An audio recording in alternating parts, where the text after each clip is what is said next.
আসসালামু আলাইকুম এভরিওয়ান। তো আমি খাওয়ার ভিডিও করতাম চাই না, তো সবাই যেভাবে খাওয়া শুরু করছে সবাই আর এটা খাইয়া লইতেছে।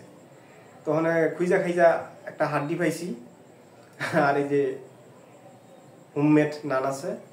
তো যাক, আমি এখন খাবারটা খাবো, আপনাদের সাথে শেয়ার করব, আপনারা মতামত জানেন কেমন হয়েছে।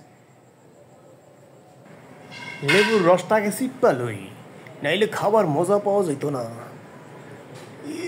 সিপা রে, এরপর একটু লাল পানি লন লাগে। লাল পানিটা ডাইলা লইলাম।